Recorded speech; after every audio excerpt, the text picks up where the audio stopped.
Hello friends, मैं हूं ऋषभ, आपका एक्सेल दोस्त। इस बार आपके साथ डिस्कस करता हूं लॉजिकल स्टेटमेंट की शुरुआत। नाउ, लॉजिकल स्टेटमेंट मतलब कुछ ऐसा सवाल हो, अगर ये तो क्या करें, एल्स नहीं तो क्या करें, something like if then else. Well, उस लेवल पे जाने से पहले मैं एक लेवल को कवर करना चाहता हूं जो कि फाउंडेशन होगा हमारे डिस्कशन का। सबसे पहले, लॉजिकल का मतलब क्या है? एक्सेल की भाषा में लॉजिकल का मतलब है दो, यानी कि ट्रू है या फॉल्स है।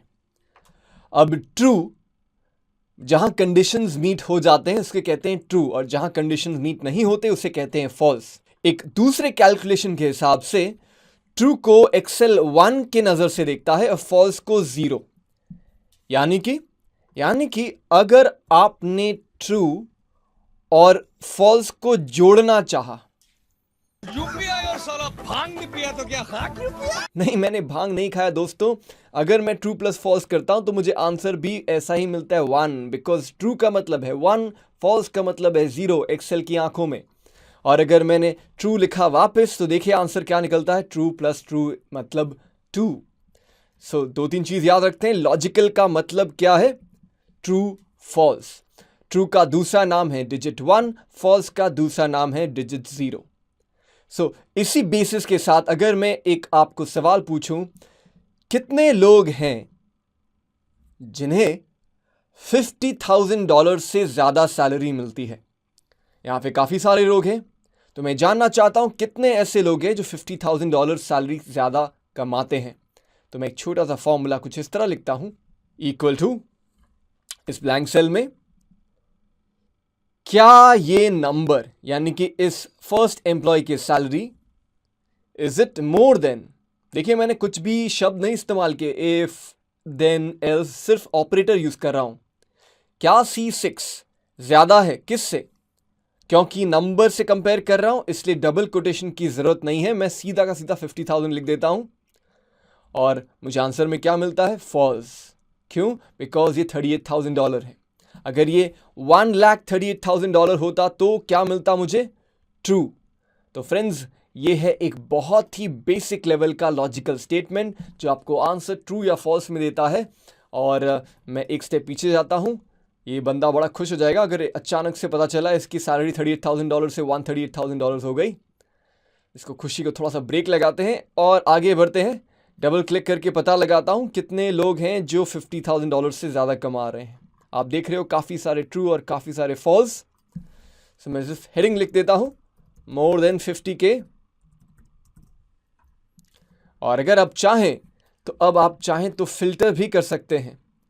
सो इस डेटा को मैं चूज करता हूं, डेटा, फिल्टर, और फिल्टर के अंदर जाकर मैं चूज कर सकता हूं ट्रू।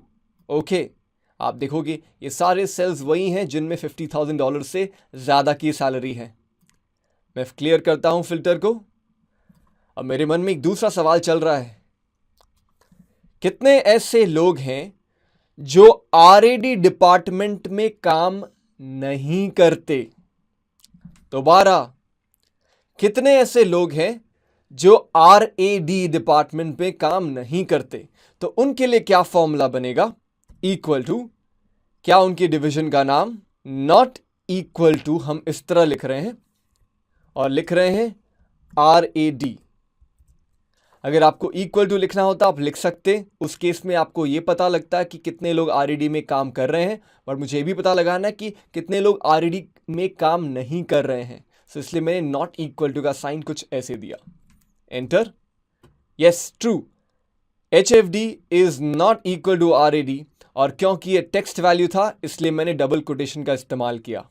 एंटर करता हूं, कॉपी पेस्ट करता हूं और देखता हूं जो लोग R&D में काम कर रहे हैं उनके पास में मुझे मिल रहा है क्या? फॉल्स। सो फ्रेंड्स, ये एक बहुत ही बेसिक लेवल का लॉजिकल स्टेटमेंट था।